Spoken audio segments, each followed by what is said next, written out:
On this edition of CSX Video News, we'll take a trip to Huntington, West Virginia, where management labor teams are hitting home runs. And good news is back in Waycross, Georgia. We'll show you why. Plus, what's new for 92, a look at goals for the upcoming year. This and more on CSX Video News, January 1992. Hi, I'm Renee Brust, your new host for CSX Video News. We're here in Waycross, Georgia today to show you a pro-back plan that's really working.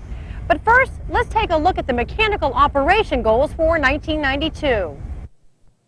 Ring out the old year and ring in the new. For CSX, 1992 is full of promise.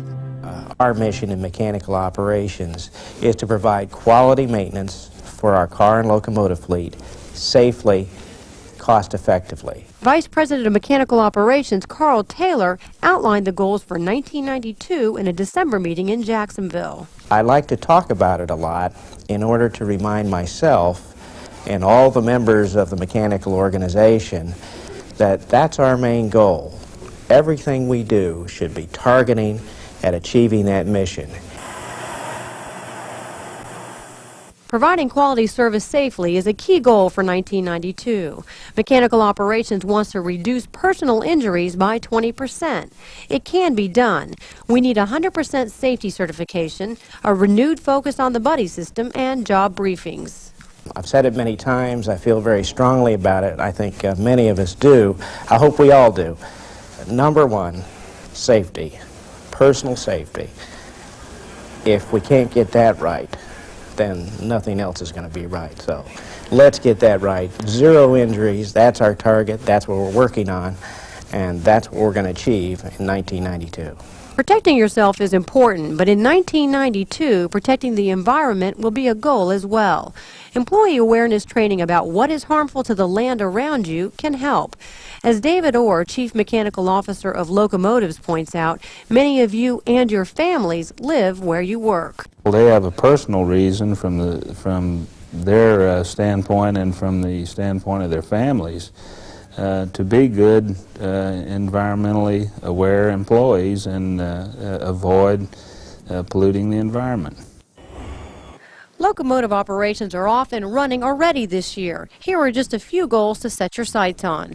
Operations wants to improve the mean time between failures 1 and 2 by 5% and reduce the number of locomotives out of service by 5% also. Here's a plan that may help. We want to truly achieve a 92-day performance between shoppings of our locomotive fleet. The 92 and 92 plan is a tough goal, but crews can do it by maintaining 100% Q status. Again, it goes back to the individuals. Workmanship is the #1 issue in improving locomotive performance. Individuals are key to 2 more goals, enhancing human resources and reducing costs. Car Operations has aggressive goals for 1992 as well. They plan to reduce train accidents caused by mechanical failure 15%, reduce loaded system cars shopped in transit by 5%, reduce FRA freight car exceptions by 10%. And like Locomotive Operations, Car Operations will also focus on improving human resources and cutting costs. 1991 was a good year for CSX.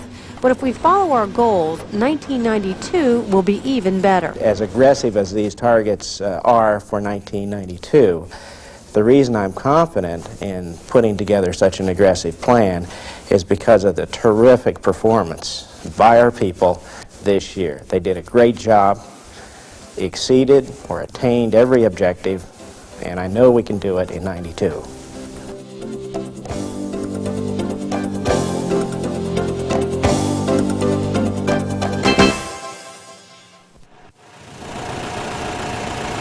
The fertilizer business unit takes contests seriously, and this year's Improve the Move contest was no different. We went to our employees, we told them what the challenge was, they were enthusiastic about it, they wanted to win. They wanted to come up with these innovative ways, and we saw the commitment and the dedication from our employees, and the results speak for themselves. They certainly do. The fertilizer business unit in Central Florida walked away with top honors in the divisional Improve the Move contest. Coordinator Ed Akers says there is a reason for their success. It was a total team involvement. All departments were involved. Our transportation, engineering, mechanical working together as one team. That teamwork helped the business unit post a 20% improvement from last August. You know, along those lines, you've earned bragging rights. Are you ready to do a little bragging? No, I'm not, because I tell you, we're still shopping customer cars. When we get to zero, when we get to where we do not shop a loaded car, then we can all brag. So I'm not prepared to brag yet. He may not be bragging, but Akers is already planning for new ways to improve the move. Well, what we want to say is we want to provide customer service and customer satisfaction, okay? Anytime a car gets delayed in transit, that's not good for CSX nor our customer, so we both lose. If we can find innovative ways to prevent that from happening, then we both win. The customer wins, the CSX wins. The fertilizer business unit, just one example of what can be accomplished when we all work together. Recently, the railroad has learned that labor management teams working together can really get things done. In Huntington, West Virginia, they've seized this idea and taken it one step further, or in this case, 5 steps further. The Huntington shop has created 5 labor management teams with 5 different goals. From safety improvements to a new way to track infant mortality, the teams are scoring big. These overhead cranes can be unusually confusing. Which way is north and which way is south? How about east and west? But after a few members of the Blue Ribbon team put their heads together, the problem was solved with a simple directional painted right here on the bottom. And this is just one idea. Team member Fred Ray has more. This was a concept that the men of the shop kept asking for, scaffolding to keep where they wouldn't have to climb on and off the locomotives every time they wanted to do a job. Plus, this puts material, puts their tools and job boxes, which we see here, that allows the men to have everything they need. It's right here with them. The scaffolding is also equipped with another idea put in place by the Blue Ribbon team. Craftsmen complained the surface was too slick, so a non-skid surface was added. I feel the Blue Ribbon Committee has been a success not only for me, but a lot of men throughout the shop, because they're finally putting input in, and management sees this, that the input's coming from the mechanics. And what this is enabling men to do, saying, yes, we do have a voice in what we work on and how we want to perform our duties. The infant mortality team has hit a home run with their new method of tracking locomotives. Well, you don't see a lot of charts like this. This is a chart that shows 92 days. It's done in the form of a ball field. Just like in baseball, 3 strikes and a locomotive is sent to the dugout. But an incident-free slide into home plate earns the locomotive and the mechanics who worked on it a trip to the Hall of Fame. Years ago, when we outshop locomotives, we didn't know what we did. We didn't know how they performed.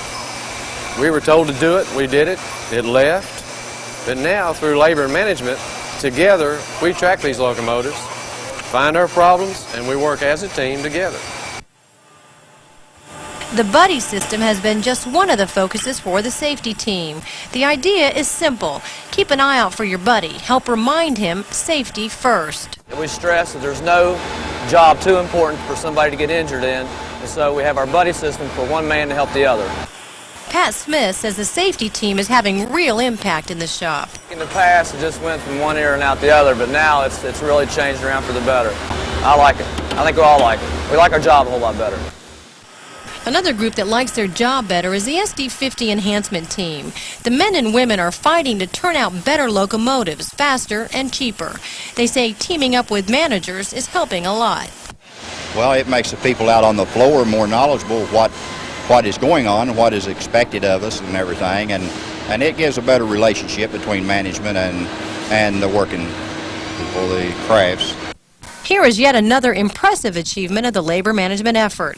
Take a look at engine 8475 when it arrived here in Huntington. 8475 was an SD 40-2 locomotive similar to this one, same type.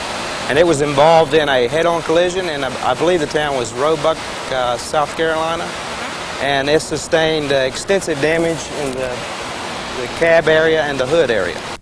Robert was on the team that put this engine back on the tracks. We had a team consisting of probably 16 craftsmen and 2 team leaders, and we worked with management and got it back together and very efficiently. This is how 8475 looks today, outshopped on time and under budget. Again, thanks to the team. Well, in the past, as management pretty much kept on top of the cost of a project like this, but in this case, y'all were in charge of that, weren't you? Yes, we were. And we kept a display up every day and tried to work as closely as we could with the management in all respects. The labor management teams are working, and not just with new ideas. On the day we arrived, the shop had just finished their certification process. They scored a 91. And General Plant Manager Bob Calhoun says things will only get better. One of my goals before I leave here, I'd like to see this be the biggest and the best railroad shop in the country. It will never be the biggest, but it will be the best. Success is getting to be a habit here in Huntington. For instance, last November, this wheel shop scored 100% on their first ever shop certification audit. Congratulations, Huntington.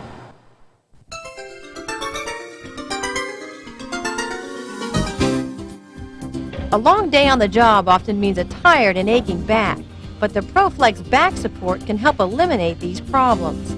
Carmen Marty Collins and Whitman Keith of Savannah show us how. When you fasten your back support, you want to make sure that the support area, the support rods in the back, cover a part of your rear end and your lower back. You don't want to wear it too high or too low. Make sure you locate the front of the belt right below your belly button. If you're not lifting, the side straps can remain loose. When you start to lift, you take these and you pull them around as tight as you can get them. When it's tightened, the belt is a constant reminder to use safe pro-back techniques at all times.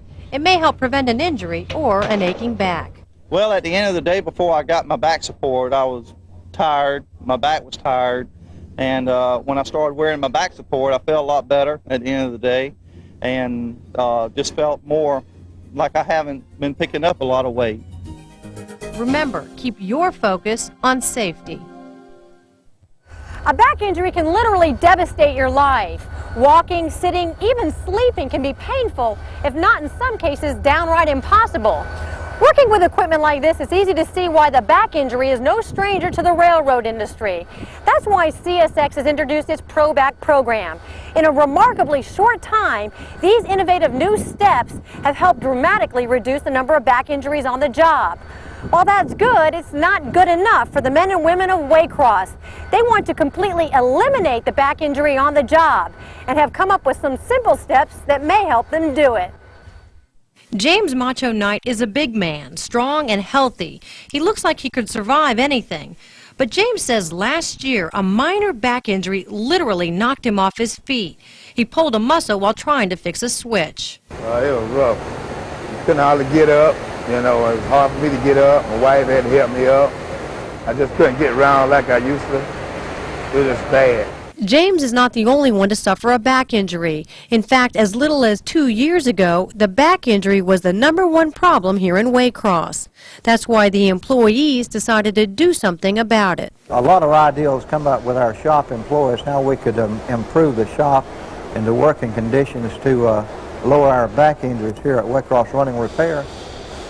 And as ideas came up from different employees, they were thought about, and if they were, legit and they could be accomplished, then we took them and, created them. And one of the things is what we call ProBack lockers. Such a simple idea, but so effective. These are the old-style lockers. You can see how James has to bend all the way to the floor, reach in and pull out what he wants. A toolbox, for instance, can weigh up to 30 pounds. It's a back injury just waiting to happen. But take a look at the ProBack lockers. They're at least 2 feet off the ground, making them waist high. That height, according to Inspector Don Outlaw, is key to avoiding injuries. We're working from waist-high position, so that makes it a lot better, too. Don has been with the railroad for 42 years. He spent a lot of time lifting and loading, but not anymore. He says these rolling carts and waist-high stands now do it for him. This one's different here because we bring these cartons of brake shoes in and with a forklift and we put them on this ProBack.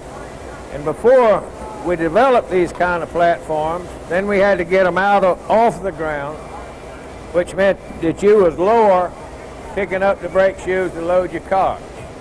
So it's been a vast improvement on what our previous operation was. The rolling carts have been useful in other ways. Mechanic Jim Frost has started a trend here in Waycross. He lays his tools out on the cart almost like a surgeon would. So you always leave your tools laid out like this is the way it always is? Yes, exactly. And in the past you had to dig through this bag. Right. I imagine this saves you some time as well. It's more efficient for myself, yes. And it's starting to catch on around the shop because the majority of the men are realizing it's a lot easier for them. And how about on your back? How's this cart on your back? This is perfect. This is nice. It's pro back height, and it's made my job a lot easier. I don't have to bend over and pull my tools out of the bag. They're all right here.